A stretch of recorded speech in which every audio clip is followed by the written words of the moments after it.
Olá a todos, sejam bem-vindos. Hoje estamos com Alex Greiner, um analista de mercado muito perspicaz e autor.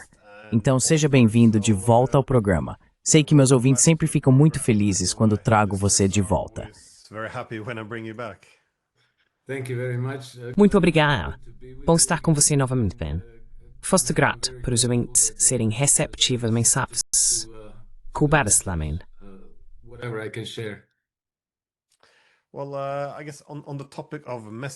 Bem, acho que sobre o tema da comunicação, pensei que poderíamos talvez começar com o Irã, já que essa é obviamente a maior crise em termos de mensagens. Como você está interpretando as mensagens vindas de Washington atualmente? Porque está indo um pouco de um lado para o outro. Primeiro, tivemos Marco Rubio tranquilizando a todos de que os Estados Unidos não tinham nada a ver com isso. Depois, pareceu que Trump estava assumindo a responsabilidade, então as coisas não estavam indo muito bem, e agora ele está argumentando que eles não tiveram nada a ver com isso. É um pouco, pode ser desorientador. Como você está interpretando o papel e a estratégia de comunicação dos Estados Unidos nesse caso?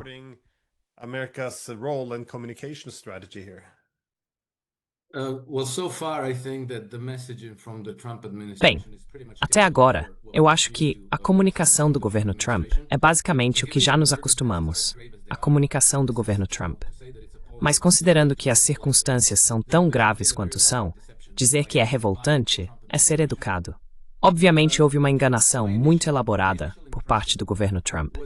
Minha impressão inicial foi que o próprio Trump colaborou com a liderança israelense para atacar o Irã com o objetivo de promover uma mudança de regime, derrubando a liderança iraniana.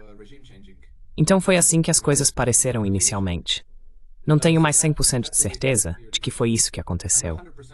Na verdade, a enganação elaborada pode ter sido direcionada também a Israel. E por isso, acho que só saberemos quando soubermos. E acredito que a prova do que realmente aconteceu virá de várias formas.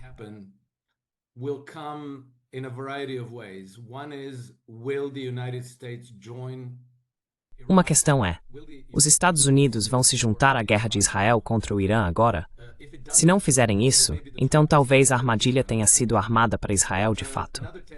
Outro teste será, como russos e chineses vão reagir a isso? Eles continuarão tratando Trump como um parceiro estratégico ou vão isolá-lo? Os russos, com certeza, vão continuar sendo educados e fazendo concessões a ele.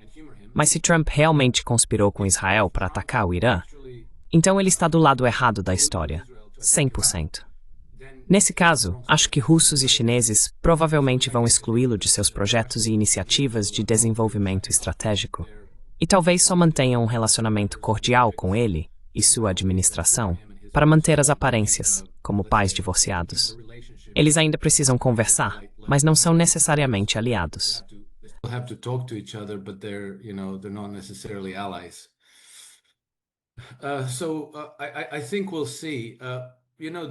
Então, acho que vamos ver. O motivo pelo qual duvido da aparência superficial das coisas é porque teria sido terrível enganar o Irã dessa maneira. Isso não é ruim apenas para as relações dos Estados com o Irã. É muito ruim para as relações dos Estados Unidos com todos os outros. E quando digo todos os outros, principalmente estamos falando da Rússia e da China. Mas você sabe, todo mundo está observando isso. Os indianos, os iranianos, os sauditas. Todos veem isso. E você sabe, a conclusão deles teria que ser: meu Deus, absolutamente não podemos lidar com essa administração. Não há nada para negociar. Se negociarmos com eles, se fizermos qualquer gesto construtivo, isso será aproveitado e usado contra nós.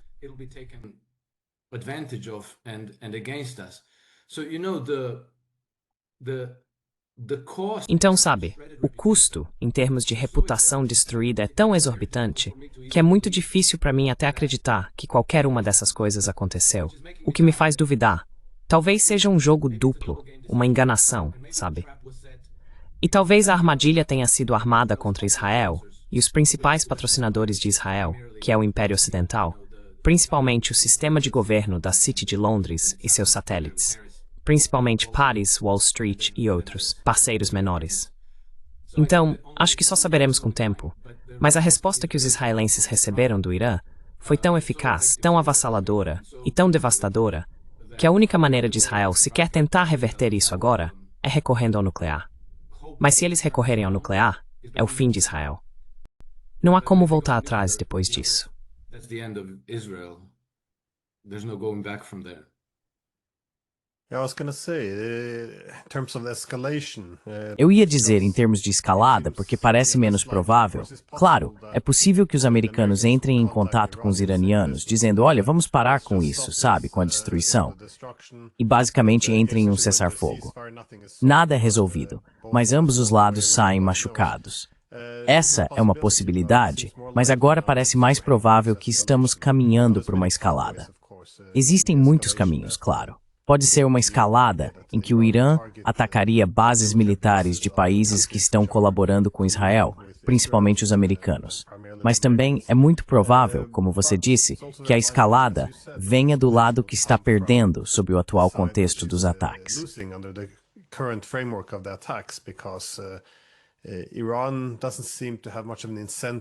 O Irã não parece ter muito incentivo para atacar bases americanas agora, já que limitar o conflito entre Israel e Irã colocou o Irã no controle da situação. Mas considerando que Israel e os Estados Unidos estão agora do lado perdedor, sendo humilhados, parecem haver dois caminhos para uma escalada dramática. Um, como você sugeriu, é que Israel recorra a armas nucleares, alegando que esta é uma ameaça existencial e que precisam eliminar o regime terrorista. Podemos ver a retórica sendo construída para justificar isso. O outro caminho é os Estados Unidos entrarem na guerra, algo que até agora eles parecem ter evitado. Mas, novamente, não há nada consistente. Eles podem mudar de ideia em 20 minutos. Então, como você vê isso? Qual é a sua opinião sobre isso? Você vê outros caminhos para uma escalada aqui? Other paths to escalation here? Não, e eu acho que mesmo que os Estados Unidos entrem na guerra de Israel contra o Irã, não vejo para onde isso vai, Glenn. Porque há um limite para o que os americanos podem fazer. Eles não podem trazer 3 milhões de soldados e desembarcá-los em qualquer lugar próximo ao Irã para uma invasão. Eles podem trazer seus destroyers e porta-aviões, mas como sabemos, há um limite de combustível, de aeronaves, de bombas, de mísseis que esses navios carregam. Se os carros acabou. Que carros com destroyer que ser cerca de 100 desses mísseis, superfície, e um número limitado de mísseis superfícies. And a limited number of surface-to-air missiles. And once they fire them off, that's it. They have to hold back to. E uma vez que eles disparam, é isso. Eles precisam voltar ao porto para reabastecer seus suprimentos. Portanto, a capacidade deles de travar guerra contra o Irã é severamente limitada, enquanto vimos como os iranianos conseguiram revidar contra Israel. Eles planejaram isso e mostraram que planejaram bem e conseguiram executar de forma eficaz. Agora, se eu estivesse sentado no Pentágono planejando operações, pensaria, bem, eles provavelmente também prepararam planos para lidar com nossos ativos navais. Então há uma boa chance de que se entrarmos em guerra com o Irã, eles afundem nossos navios e porta-aviões.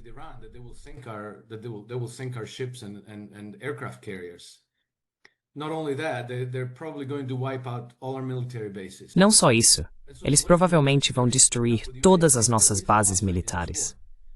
Então, qual é a vantagem? Para os Estados Unidos, não há vantagem nessa guerra. E é por isso que estou extremamente perplexo com a conduta do governo Trump. Isso me leva a suspeitar que essa foi uma armadilha para o Império, não para os iranianos, porque é tão incrivelmente estúpido do começo ao fim que você teria que pensar que um hospício está no comando em Washington. Ou que Heisingal é o diferente do que a premissa superficial. At the surface appearances of things. Yeah. Well, actually, a few hours before. Na verdade, algumas horas antes do ataque surpresa ao Irã, eu estava no programa do Judge Napolitano e ele me perguntou o que eu achava desses movimentos em termos de... Bem, dava para perceber que algo ia acontecer. Eu expressei minha forte dúvida. Eu disse, sabe, é bem possível, mas eu duvidava porque parecia, como você disse, tão insano, tão absurdo, porque, sabe, as coisas que estão dizendo sobre o Irã na mídia, que eles são fracos, Vojtsilevte, reminding him it. People who are so oppressed will rise up and topple the regime. I mean, all of these things I thought they can't possibly. Quer dizer, todas essas coisas, eu pensei, eles não podem realmente querer dizer isso, sabe? E eles devem saber das capacidades de mísseis dos iranianos. Então minha suposição era que eles não poderiam ser tão insanos assim. Mas fico me perguntando se, sabe, muitas vezes a gente procura outros motivos ocultos ou algo assim, mas pode ser que não tenha ninguém no comando dessa vez, que eles estejam apenas agindo quase por impulso. Não parece haver Pangdalho envolvida. Mas se houver, quer dizer, o que você não, pode ser que estejam conspirando contra o Império. O que você está pensando? Okay, yes, I think, look, I think it's very important. Sim, eu acho. Olha, eu acho que é muito importante sempre manter o contexto do grande jogo em mente. E você sabe, como George Soros nos disse, é um confronto entre dois sistemas de governança, as sociedades abertas versus as sociedades fechadas. E Kurt Volker, ex-embaixador dos Estados Unidos na OTAN, disse que é entre democracias e autocracias. Então isso é muito importante, como um constante, porque é realmente verdade. É um conflito entre o sistema ocidental oligárquico de governança, que há séculos tem dado origem ao colonialismo, imperialismo, conquista estrangeira e guerras permanentes. Conquest and permanent wars for centuries now. And then the rest of humanity who maybe want permanent peace and E então, o restante da humanidade, que talvez queira paz e prosperidade permanentes e boas relações entre as nações. E assim, você sabe, essa abordagem imperialista de governar o mundo tem sido dirigida mais recentemente a partir da cidade de Londres. Embora, se você voltar no tempo, o Império Francês, o Império Espanhol, o Império Holandês, o Império Romano, todos eles basicamente usaram o mesmo modelo de governança. E esse modelo é, você precisa impor sua hegemonia e garantir que todos os regimes que controlam os recursos que você ama controlar sejam seus vassalos. That they are your vassals. And so, if you approach the conflict. Então, sabe, se você aborda o conflito a partir dessa lógica, percebe, antes de tudo, que o conflito na Ucrânia e o conflito no Irã são o mesmo conflito. Basicamente, dois teatros de guerra diferentes, mas o mesmo conflito. E então você percebe que toda essa conversa sobre armas nucleares, o Irã sendo patrocinador do terrorismo, a necessidade de paz na região, tudo isso são justificativas falsas para a guerra. E que, para que o Império Ocidental consiga controlar aquela região, eles precisam de uma mudança de regime no Irã. Então, não basta que os iranianos digam, ok, vamos parar completamente nosso programa nuclear. Nós nos comprometemos a não ter uma bomba nuclear, porque eles já ofereceram isso.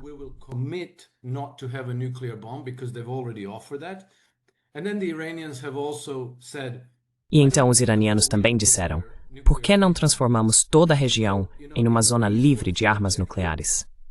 Se a paz fosse o objetivo, todos no Ocidente, incluindo os Estados Unidos e Israel, deveriam ter dito, ótimo, isso é fantástico. Vamos trabalhar nisso. Vamos todos nos livrar das armas nucleares e nos comprometer a não atacar uns aos outros. Isso é fácil de realizar. E então haveria paz na região. Mas se esse fosse o objetivo, isso já teria sido resolvido há muito tempo. Mas não é. O objetivo é a mudança de regime no Irã, porque só assim você controla toda a região, tem a hegemonia e também controla os recursos da região.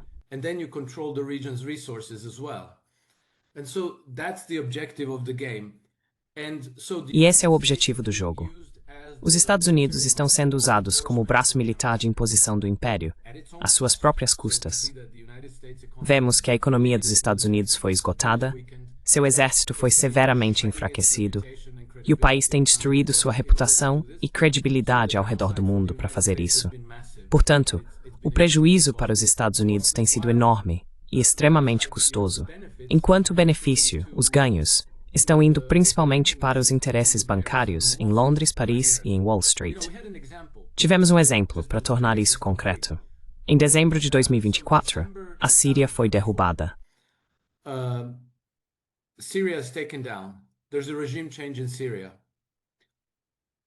Há uma mudança de regime na Síria. Quase bem, sim, no mês seguinte. Não, Em fevereiro de 2025, o novo governo sírio concede um contrato de 250 milhões de dólares para administrar os portos da Síria a um conglomerado francês, a CMA-CGM, certo? E a CMA-CGM imediatamente se compromete a investir 30 milhões de dólares na modernização dos portos sírios. Então aí você já vê os interesses colonialistas entrando em cena. Mas eles não contrataram uma empresa americana, contrataram uma empresa francesa. O que mostra que os interesses financeiros finais são, você sabe, os americanos estão por aí como um gigante tolo, vencendo as guerras, como dizem, mas perdendo a paz. Winning the wars, as they say, but losing the peace. And then they have this frustration about E então, eles têm essa frustração com a construção de nações, porque dizem, nós sempre entramos lá, derrubamos os regimes, destruímos nações, mas depois não há nenhum acompanhamento político. Não construímos nada em cima disso. Só acabamos nos retirando e deixando uma bagunça para trás. Bem, isso é quase proposital, porque são sempre esses interesses europeus, britânicos, franceses e outros, que agora, se você prestar atenção, verá que eles estão realmente tentando recuperar ativamente seus interesses coloniais ao máximo, como era no século XIX. E eu ficaria muito surpreso se as pessoas no governo dos Estados Unidos não estivessem cientes disso. E se estão cientes disso, só é possível estar de um lado dessa questão. You can only be on one side of this issue. You cannot, you cannot be a little bit pregnant. Você não pode estar um pouco grávida. Ou você está com eles, ou não está com eles. E, portanto, se você não está com eles, então não há absolutamente nenhuma lógica em apoiar Israel. Porque Israel nada mais é do que um projeto colonial de assentamento voltado para controlar e defender a hegemonia dos interesses ocidentais no Oriente Médio. E agora, se isso não estava claro até agora, deveria ser muito óbvio. Então, para os Estados Unidos se juntarem e dizerem, ok, vamos defender esse projeto imperial às nossas custas do nosso exército, dos nossos soldados, do nosso tesouro, para que franceses, britânicos e outras corporações multinacionais tenham controle sobre os recursos e as economias dessa região. Isso é simplesmente insano. That's just completely insane. And again, E novamente, sabe, ou alguém tem que ser incrivelmente burro, cego e estúpido para estar seguindo esse caminho, ou é algum tipo de enganação elaborada contra os interesses imperiais. Mas não saberemos disso até vermos como as coisas se desenrolam. Novamente, se os Estados Unidos se juntarem à guerra de Israel contra o Irã, então temo que foi o lado estúpido que prevaleceu. Se evitarem essa guerra e continuarem a colaborar com a China, com a Rússia e com outros atores regionais de forma construtiva, então acho que isso foi uma armadilha montada para Israel e seus patrocinadores.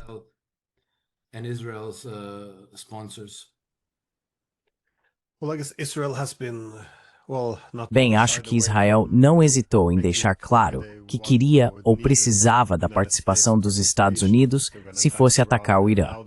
E agora que atacaram, e as coisas estão dando errado, estão pressionando abertamente para que os Estados Unidos entrem na situação.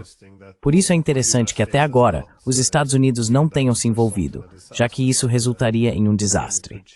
Mas, novamente, isso pode mudar. Mas é interessante como as guerras precisam ser resolvidas, porque a ideia é apoiar e ajudar Israel.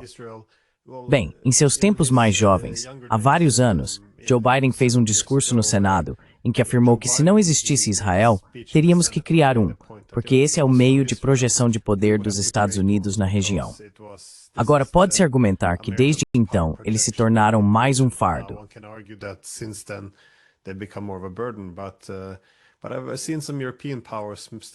Mas eu vi algumas potências europeias ainda fazendo esse argumento.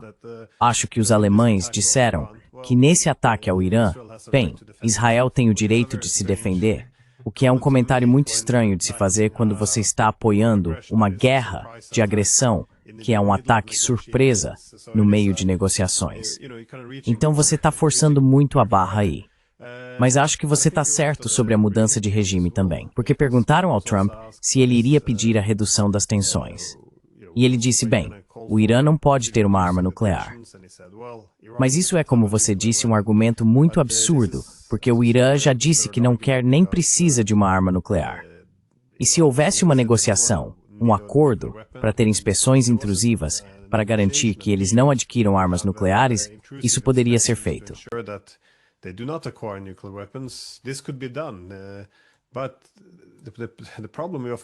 Mas o problema que vemos com frequência vem do outro lado, ou seja, dos americanos. Eles sempre, eu relaciono isso a outras coisas. Eles dizem, sim, queremos um acordo nuclear, mas também precisamos impor limites aos mísseis balísticos iranianos. O Irã tem que se desvincular do Hamas, do Hezbollah, dos Houthis, de quem quer que faça parte da resistência. E claro, a nova exigência extrema é que o Irã não pode ter nem mesmo um programa de energia nuclear civil. Israel pode ter armas nucleares, mas o Irã não pode nem ter energia nuclear civil. E empacotar tudo isso sob o argumento de que o Irã não pode ter uma arma nuclear parece muito enganoso. Mas é isso que ainda está sendo vendido para as pessoas. Então, mesmo na Europa, isso virou um bordão. O Irã não pode ter armas nucleares. Mas isso não é realmente o...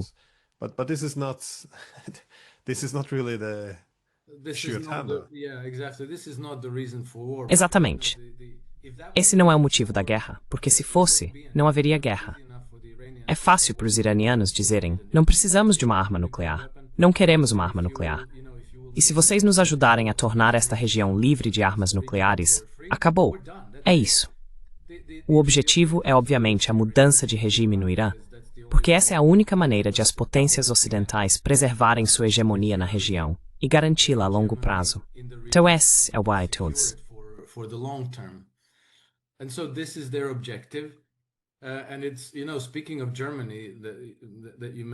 E sabe, falando da Alemanha, que você mencionou, aparentemente, uma aeronave alemã sobre a Síria acidentalmente ligou seu transponder por alguns minutos e depois o desligou. Mas agora sabemos que a Alemanha entrou na guerra para ajudar. Acho que era uma aeronave de reabastecimento. Então agora sabemos que a Alemanha está ativa lá, defendendo Israel. Também acho bastante curioso que ninguém nunca mencione que talvez o Irã também tenha o direito de se defender. Só Israel parece ter esse direito de se defender. É realmente estranho. Mas além do que estamos vendo agora, isso obviamente terá consequências de longo prazo.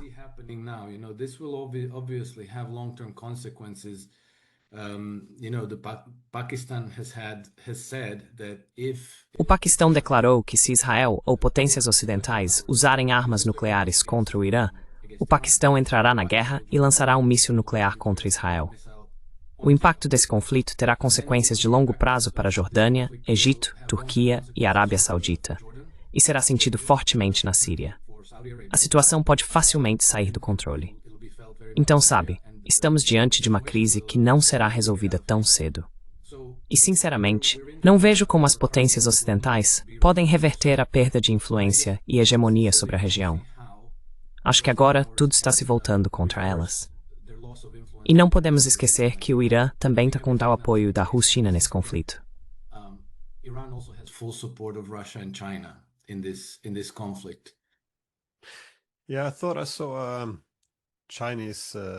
Sim, achei que vi um voo militar chinês reabastecendo algo no Irã. Bem, eles desligaram os transponders quando estavam se aproximando do Irã, mas acho que tem algo acontecendo lá. Mas isso também me faz pensar nas implicações mais amplas de atacar o Irã. Já que o Irã tem um papel muito importante nesse novo modelo eurasiático que está sendo desenvolvido, uma configuração que está ocorrendo, onde ele é um nó muito central entre o leste e o oeste na Eurásia, mas também o nó central no eixo norte-sul, especialmente o corredor internacional de transporte norte-sul, a rota Rússia-Irã descendo até a Índia. Mas também, de modo geral, na Eurásia, o foco costuma ser na Rússia e na China.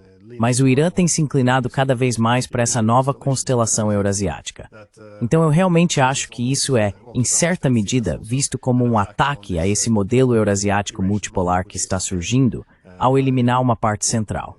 Mas até que ponto você acha que, além de enviar armas, russos e chineses vão se envolver de forma mais direta?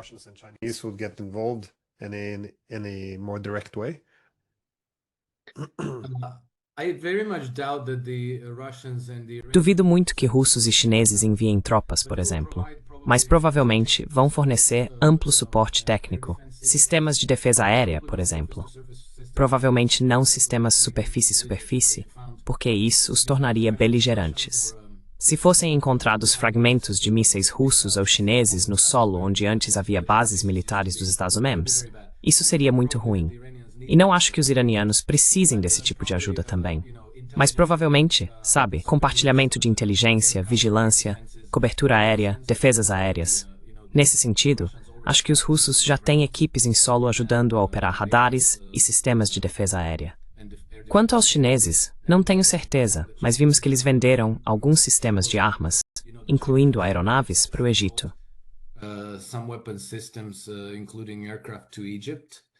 So that might be part of the package, they might be supplying. Então isso pode fazer parte do pacote.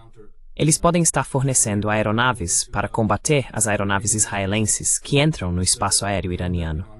Mas além disso, não tenho certeza de qual será o apoio. É importante notar que a China, assim como a Rússia, agora praticamente designaram o Irã como o pilar da nova arquitetura de segurança para esta região e para o continente euroasiático em geral. Portanto, defender o governo iraniano agora é uma prioridade muito alta, tanto para a Rússia quanto para a China.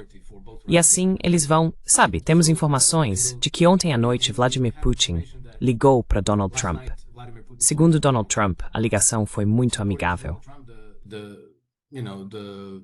The call was very friendly. Putin congratulated Trump on his birthday. Putin parabenizou Trump pelo seu aniversário e pelo 250º aniversário das Forças Armadas dos Estados Unidos e tudo mais.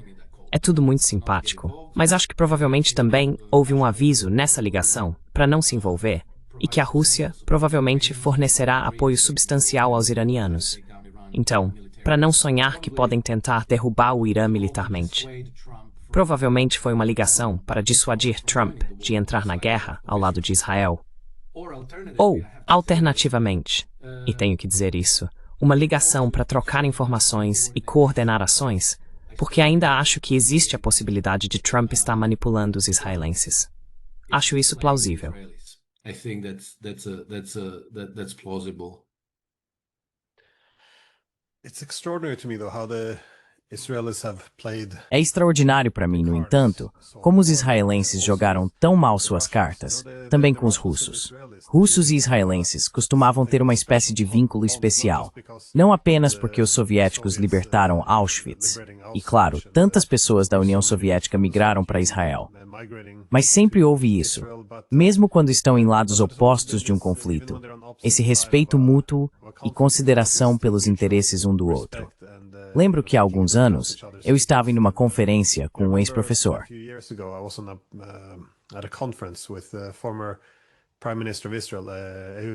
O primeiro-ministro de Israel, Ehud Olmert, também estava comentando sobre como, quando eram crianças, todos aprenderam algumas frases em russo, e como era especial o fato de a Rússia sempre ter sido uma parte fundamental para os israelenses. Mas depois de como os israelenses contribuíram para a guerra por procuração na Ucrânia, esse relacionamento praticamente morreu. A Rússia não sente mais necessidade de se conter ao fazer parceria com o Irã. Ela ainda não quer alienar os sauditas e os estados do Golfo. Isso ainda é uma restrição. Mas os israelenses parecem não se importar muito mais. Acho que os russos se cansaram de como Israel começou a ignorar seus interesses. É extraordinário. Se alguém tivesse me dito há 10 anos que os russos estariam se aproximando tanto do Irã contra Israel, teria sido difícil de acreditar. Pois é, exatamente.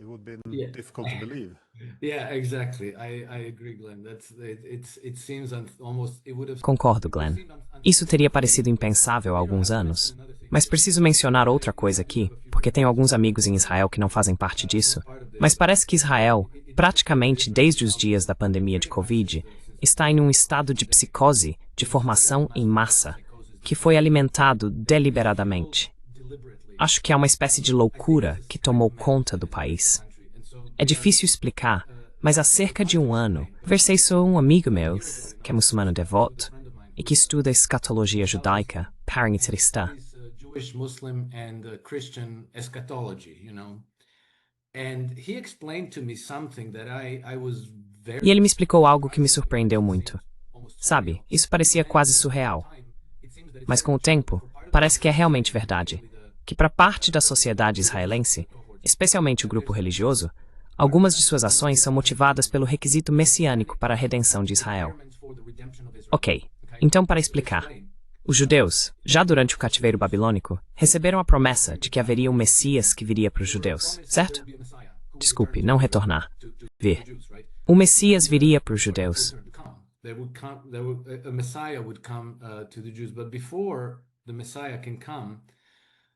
Mas antes que o Messias possa vir, Israel, o povo judeu como um todo, precisa ser redimido por seus pecados e sua maldade.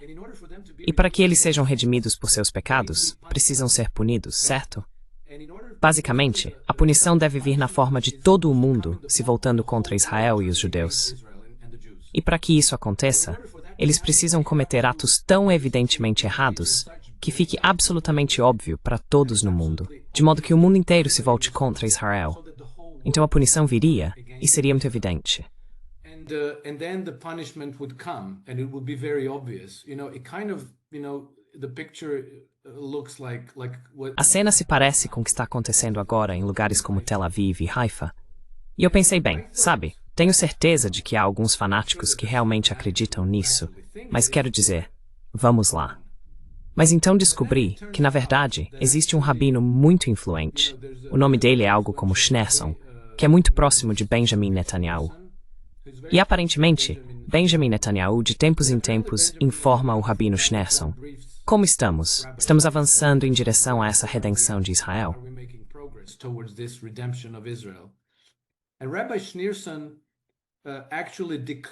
O rabino Schneerson declarou que Benjamin Netanyahu seria o último líder de Israel antes do retorno do Messias. Ele é muito influente em círculos religiosos em Israel e disse que Netanyahu seria o último líder antes do retorno do Messias e que a data para a redenção ser concluída é uma data específica, algo como 2 de setembro de 2027. Não tenho certeza se é 2 de setembro, mas é uma data específica em 2027. Então, até lá, a redenção de Israel precisa ser concluída, o que significa que eles devem receber um castigo muito severo do resto do mundo. E aparentemente, há um segmento muito influente de judeus religiosos em Israel que realmente acredita nisso e que está pressionando e fazendo lobby junto ao governo e às forças de defesa de Israel para garantir que essas coisas aconteçam.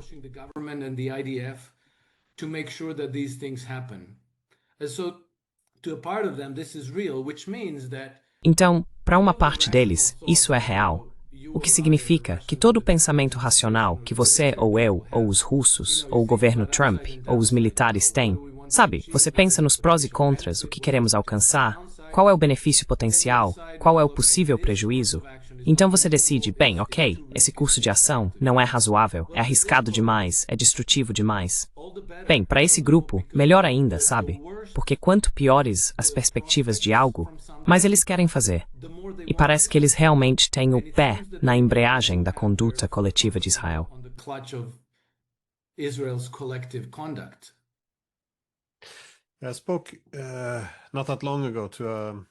Não faz muito tempo, conversei com um jornalista israelense, Gideon Levy. Ele é bastante conhecido lá em Israel, mas também é bastante crítico do governo Netanyahu e, aliás, das ações militares em Gaza. No entanto, ele explicou de uma forma diferente.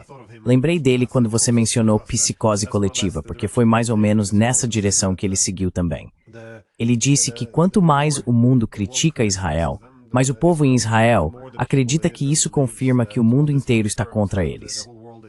E isso só legitima ainda mais a necessidade de tomar atitudes ousadas e não demonstrar empatia nem misericórdia ao cumprir seus objetivos. E assim se torna esse ciclo estranho, em que as consequências das ações deles alimentam ações ainda mais agressivas. Não me lembro se ele usou a expressão psicose coletiva, mas a forma como ele descreveu certamente soava assim.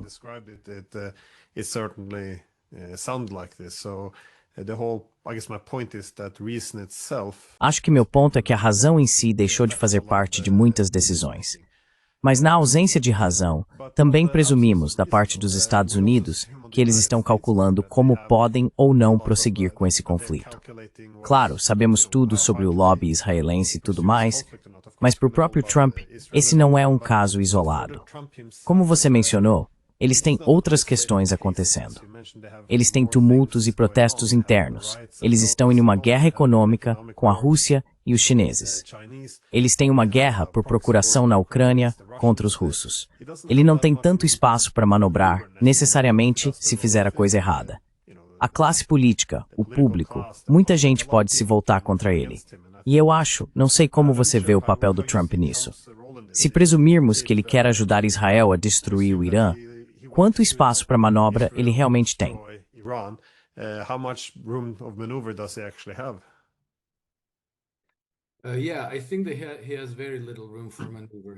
Sim, eu acho que ele tem muito pouco espaço para manobrar, sabe?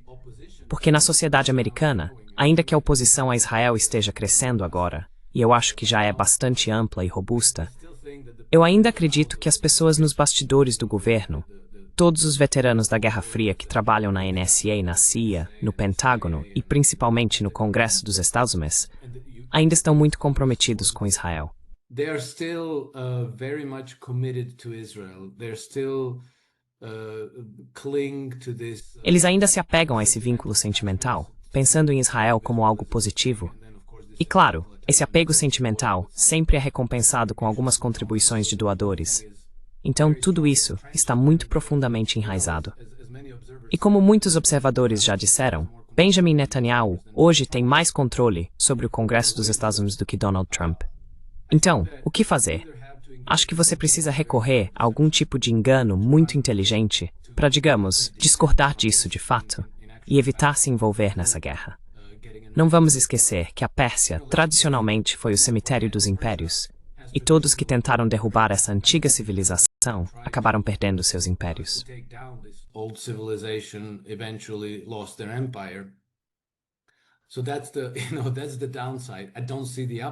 Então esse é o lado negativo.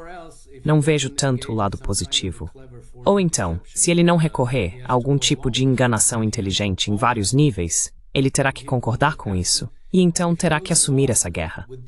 Se ele concordar em defender Israel, ele vai absolutamente assumir essa guerra e vai assumir as consequências dessa guerra, que serão devastadoras para os Estados Unidos. No final, eles podem até lançar mísseis nucleares contra o Irã, o que provavelmente teria consequências semelhantes às de Hiroshima e Nagasaki, provavelmente 100 vezes pior. O que significa que o país seria devastado, mas não seria o fim disso. Seria o fim do Império Ocidental e dos Estados Unidos nesse caso.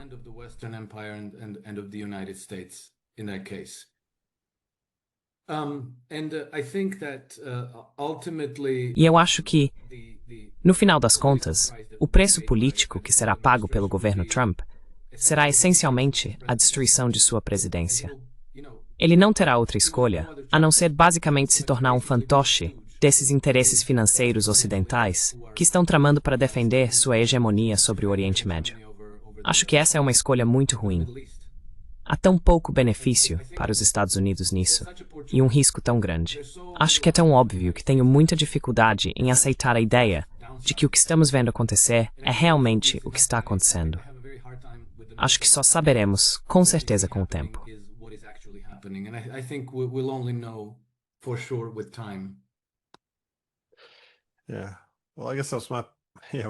Sim, bem, acho que esse é o meu ponto. Que países em declínio ou enfrentando algo existencial tendem a correr grandes riscos e muitas vezes agem de forma irracional. Mas então olhamos para Israel. Os Estados Unidos, como seu apoiador, também estão em uma posição historicamente muito difícil. Não é fácil de administrar para Trump. Ele é o presidente de um império em declínio. Gerenciar o declínio dos Estados Unidos não é um trabalho ideal de se ter. E claro, acho que ele veio de um momento muito alto após essa eleição. Ele era o azarão definitivo, então provavelmente havia muito otimismo de que ele realmente conseguiria realizar muitas das coisas que queria. Ou seja, renegociar ou reorganizar a economia mundial a favor dos Estados Unidos, conquistar os russos, colocá-los contra os chineses, acabar com todas essas guerras sem fim.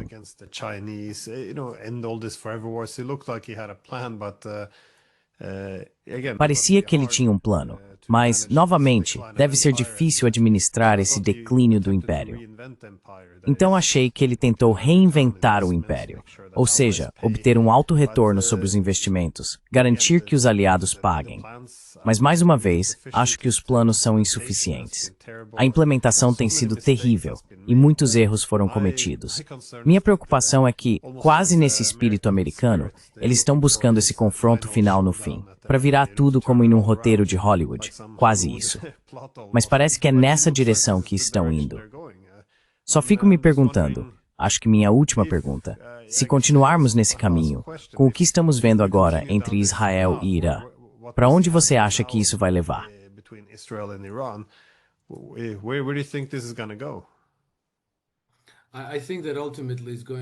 Acho que no fim das contas, vai acabar como todos os impérios ao longo da história.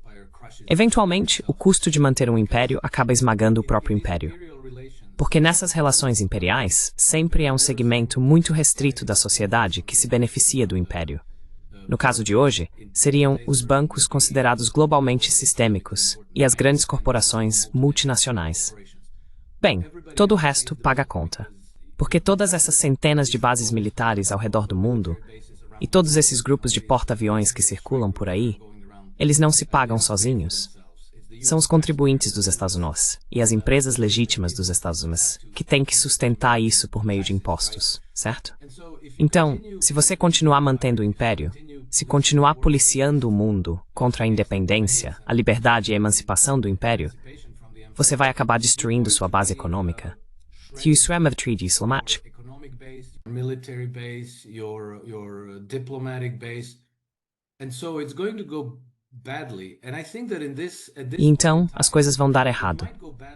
E eu acho que neste momento, pode dar errado muito rápido e de forma muito dramática. Porque veja bem, não podemos esquecer que o sistema financeiro ocidental, e em parte é por isso que o Ocidente está agindo de forma tão agressiva, o sistema financeiro ocidental está em um estado catastrófico. Já estava, se você voltar a cerca de um ano, em 2024, Jamie Dimon escreveu uma carta aos acionistas do JP Morgan, na qual alertou que os desequilíbrios presentes no sistema são absolutamente sem precedentes e que a crise, uma vez que a represa estourar, será de proporções catastróficas.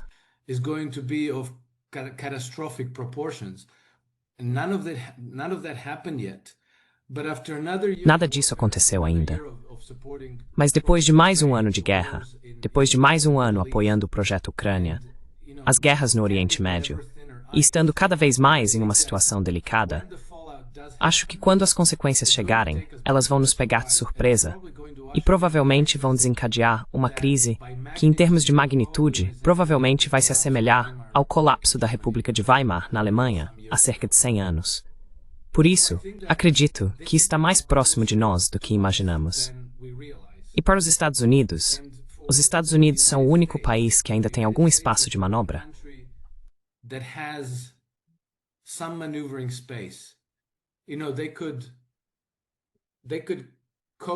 Eles poderiam atravessar a crise, sair do outro lado, reindustrializar, mudar a base financeira, mudar o sistema monetário, adotar um dólar de circulação dupla, como os chineses, que têm o renminbi para circulação e comércio internos, e depois outro tipo de moeda para o comércio externo, o que ajuda a proteger a China de choques externos.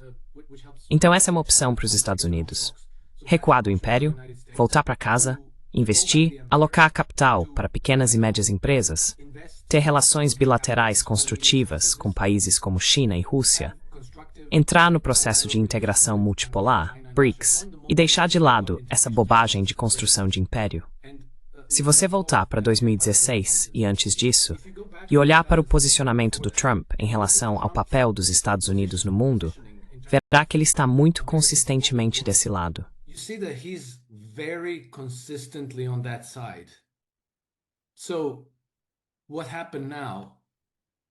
Então, o que aconteceu agora?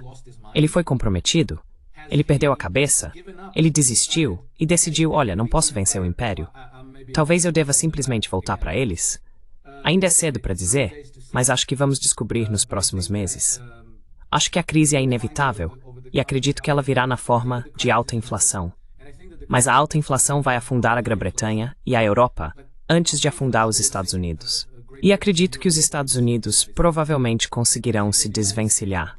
E após um período de crise, que é inevitável, os Estados Unidos voltarão a ser uma forte potência regional politicamente e uma potência econômica muito forte, comercializando com o resto do mundo.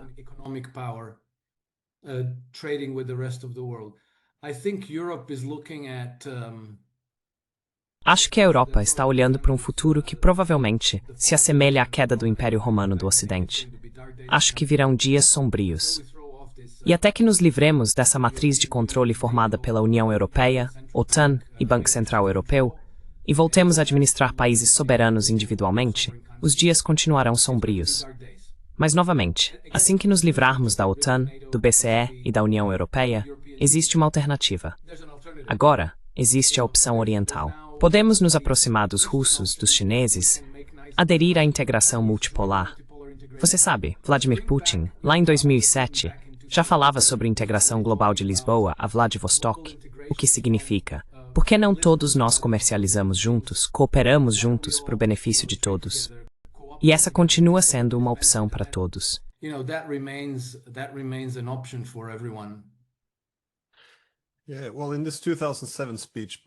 Bem, naquela palestra de 2007 do Putin em Munique, que foi fortemente condenada no Ocidente, ele também fez um comentário interessante, dizendo que essa ordem mundial unipolar, ou seja, um centro decidindo tudo, não era apenas intolerável para a Rússia, mas ele também argumentou que, para o próprio império, isso seria muito destrutivo porque começaria a se esgotar, começaria a corromper suas próprias instituições. Então, na minha opinião, isso foi bastante preciso se olharmos o que aconteceu. Mas também, previsões de outros acadêmicos desde os anos 1990 eram de que se os SUNs seguissem essa estratégia, império global como formato da nova ordem mundial, eles esgotariam seus recursos, e o resto do mundo buscaria um equilíbrio. Então parece que o remédio para isso, como consertar, seria novamente, como você disse, dar um passo atrás.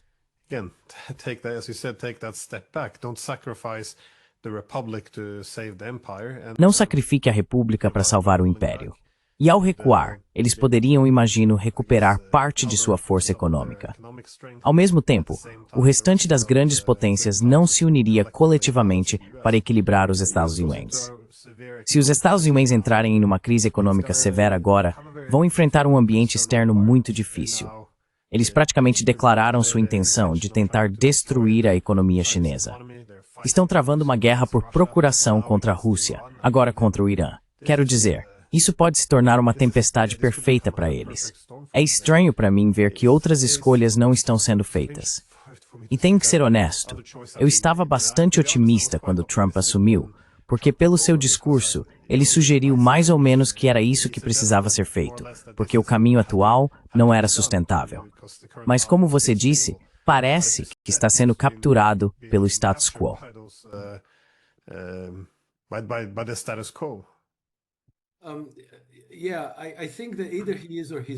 Sim, eu acho que ou ele é ou não é. É muito difícil dizer. Mas sabe, o lado positivo do seu sistema estar colapsando em casa, como está acontecendo, é que você vai conseguir eliminar muitos desses interesses estabelecidos que agora defendem o status quo. E não é como se houvesse uma escolha entre isso. Você pode ter um colapso mais cedo e tentar administrá-lo, ou vai ter um colapso mais tarde. Você vai ter um colapso de qualquer jeito, porque as sementes da destruição desse sistema já estão presentes desde o início. Do jeito que o sistema monetário funciona, as crises estão quase sempre presentes, seja de forma aguda ou crônica.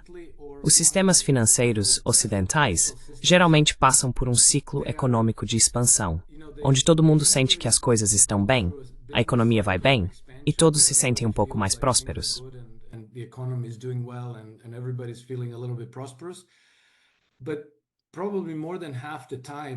Mas provavelmente, mais da metade do tempo, eles estão em crise. E então você sabe, toda vez que você resolve uma crise, os riscos residuais permanecem.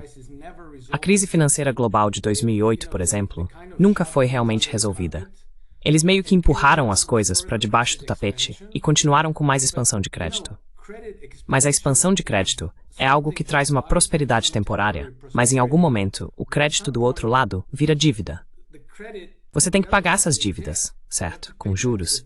O que significa que uma enorme quantidade de liquidez vai sair do sistema, fazendo com que o sistema trave e desacelere. E então, a única maneira que os poderes estabelecidos, os bancos centrais e as pessoas que controlam os bancos centrais, têm de afastar a crise é inundando o sistema com liquidez, certo?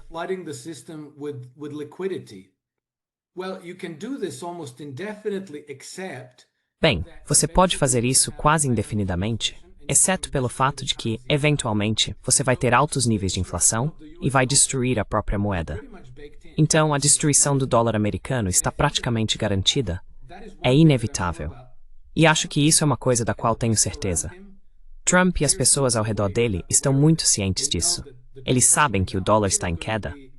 Ou isso vai acontecer de forma mais gradual, mais adiante no tempo, ou vai acontecer mais cedo. E então talvez, se você orquestrar um colapso econômico mais cedo, pode ser que queira fazer isso se tiver um plano de sucessão para o que vem depois. Você sabe, Trump tem falado sobre mudar a base monetária, o sistema de moeda. Ele tem falado sobre introduzir um fundo soberano para os Estados Unidos.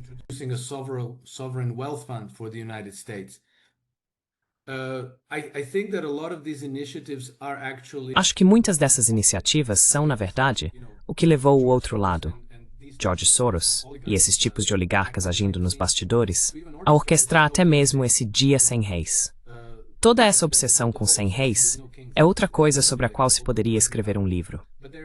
Mas está claro que eles estão tentando podar as asas do Trump, desabilitá-lo, bloquear muitas dessas reformas que ele planejou e sobre as quais falou. E algumas delas ele nem chegou a comentar, mas foram meio que insinuadas em várias declarações do Bannon, do Trump, de outros em sua administração. Então vamos ver o resultado desse jogo, mas estamos entrando em uma crise severa.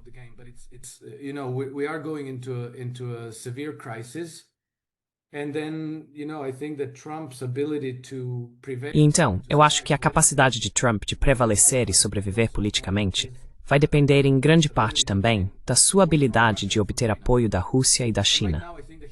E neste momento, acredito que ele ganhou alguns pontos politicamente por causa de toda essa questão com Israel. Eu ouvi a declaração de Benjamin Netanyahu, onde, para incentivar os Estados Unidos a virem em seu auxílio, ele tem expressado profunda gratidão a Trump pelo seu apoio. Bem, agora, isso dá algum crédito a Trump com essas pessoas pró-Israel, pois elas não podem dizer que Trump não tem apoiado Israel, já que é o próprio Benjamin Netanyahu dizendo o quanto ele tem sido solidário.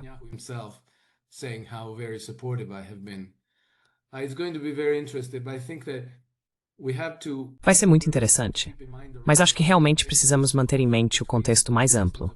Este é um conflito entre dois sistemas de governança. Nesse sentido, é potencialmente uma ruptura com 500 anos de primazia ocidental, porque o sistema que deu primazia ao Ocidente tem sido a característica definidora da civilização ocidental.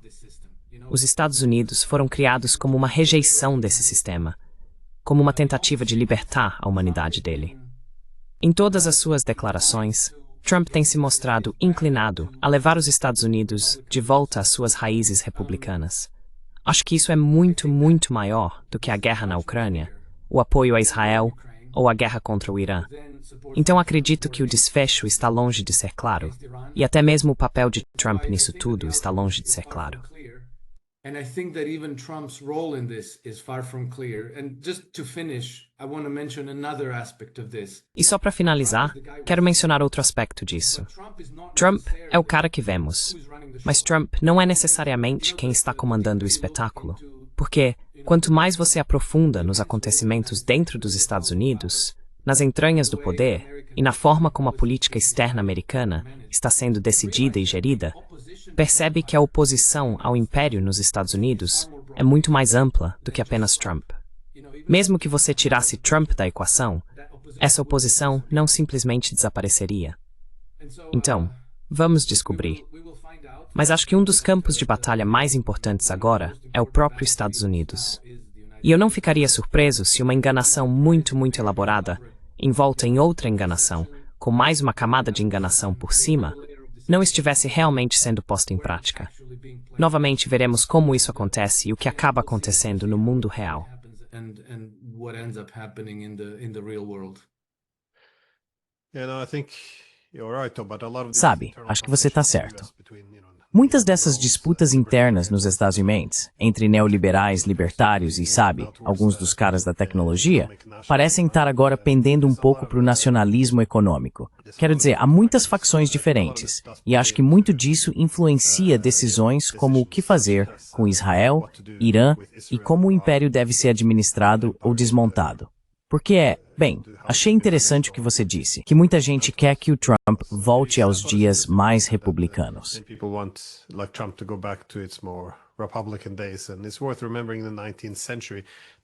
E vale lembrar que no século XIX, os americanos realmente tinham bastante ressentimento em relação aos impérios europeus. De fato, como você disse, todo o propósito dos Estados Unidos era não ser como a Europa, mas oferecer um tipo diferente de mundo, um que não seguisse o imperialismo.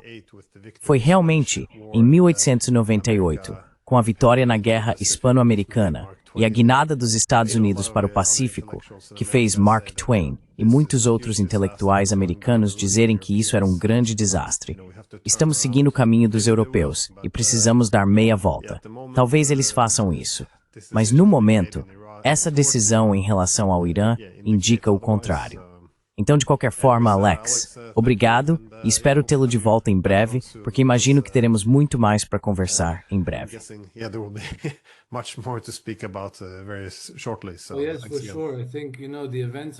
Sim, com certeza. Acho que você sabe, os acontecimentos estão ocorrendo em uma velocidade vertiginosa. Então vamos aprender. Essas, como dizem, guerras são grandes reveladoras. O que tem acontecido ultimamente tem sido experiências de aprendizado profundo. Tentar explicar os eventos é muito difícil. E, obviamente, sobre grande parte disso, não estamos fazendo mais do que suposições fundamentadas. Mas, ao mesmo tempo, há muito a aprender. E acredito que vamos descobrir muito mais nos próximos dias e semanas. Tenho que dizer que continuo cautelosamente otimista, porque as apostas nesse jogo são muito, muito maiores, até mesmo do que Trump.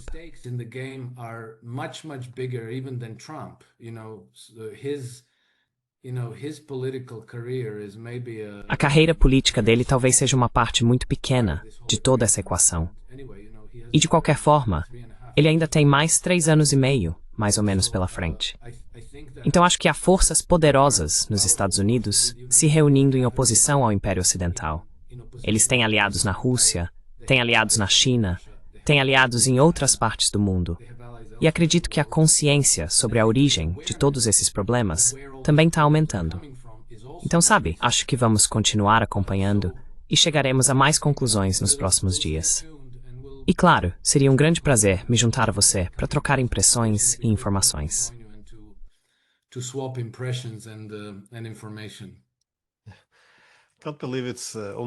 Não consigo acreditar que faz apenas 2 semanas desde que os bombardeiros nucleares russos foram atacados, e agora temos um reator nuclear no Irã sendo atacado. Quer dizer, o mundo está realmente, como você disse, avançando em uma velocidade vertiginosa. Então, mais uma vez, obrigado. Obrigado. Obrigado, Glenn. Tenha um bom resto de domingo e até a próxima. Bye.